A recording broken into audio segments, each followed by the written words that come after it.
Welcome to Pet Talk. I'm Lauren Collier, and welcome back to Pet Talk. This is Sam, a beautiful Weimaraner and a baby, yes, the daughter of one of my next guests. But what if your precious doggy or kitty has a medical emergency? Would you know what to do? Well, there's an important class coming up on July 25th that can very possibly teach you the skills to save your pet's life. Please welcome Jason Hofmann, owner of 203 Pet Service, and proud daddy to our wonderful little Sam, and April of CalmPets.com. And their program is called Pet First Aid and CPR Program. And we are so happy to have you and your beautiful daughter, and that is a fake dog next to Sam, who Sam seems to really like, in case you're wondering out there.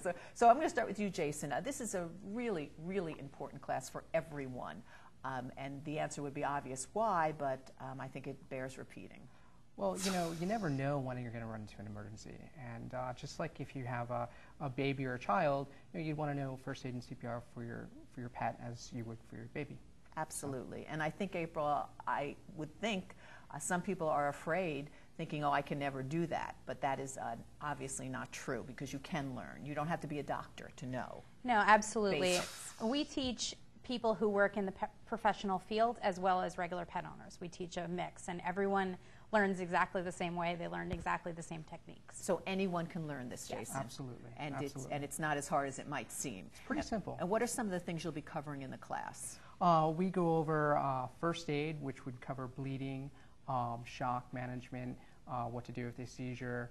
We also go over chest compressions and rescue breathing, bee stings and bite management, poison control. And I know, April, you mentioned also a safety in cars, because that's a big one as well. Yeah, it's one of our big public service announcements we always like to work in the class.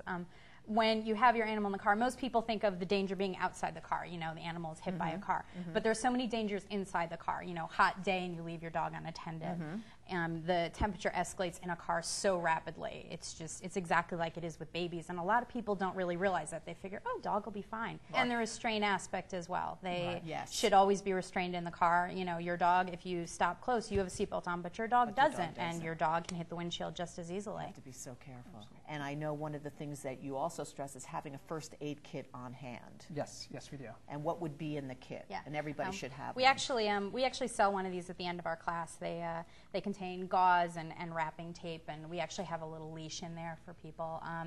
We've got a flashlight, so if your animal's choking, you can see down its throat to actually see what it might be choking on. A ribbon that you can use to muzzle your dog in case you have an emergency where any animal in pain can and will bite.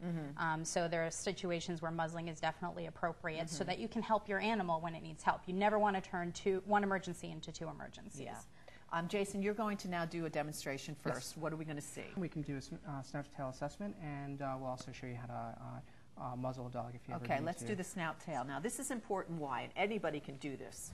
Well, basically with the snout-to-tail, it gives you a baseline as to what's normal for your pet. So this is something you would do when your pet is healthy. And because they're used to you doing it when they're healthy, they're also used to you doing it in case of emergency. We'd start with the snout. You want to make sure, I know people like to think dogs' noses are always wet, but they shouldn't be overly wet.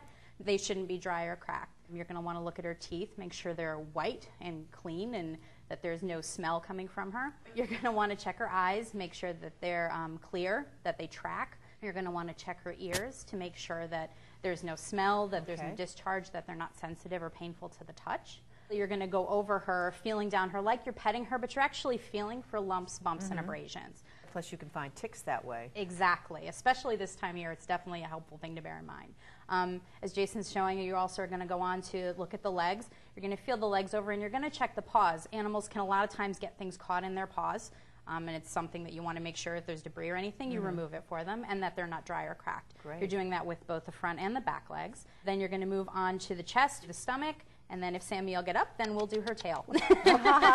So that's very important. That's one thing that you'll learn in the program. Another thing, let's give an example now of how you muzzle. Any pet in pain can and will bite.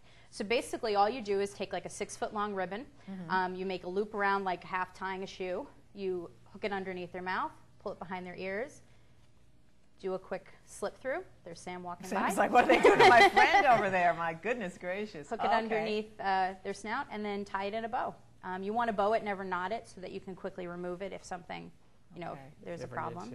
Yeah, But very important. and these are things that we actually go over and practice live in class. We actually do hands-on demonstrations with the students, and they get to practice this themselves. Very good. Folks, it's the Pet First Aid and CPR program on Saturday, July 25th. It's taking place in Stratford. You can give Jason a call. You can also log on to his website. Absolutely. Jason, your website? 203pet.com or mypetfirstaid.com.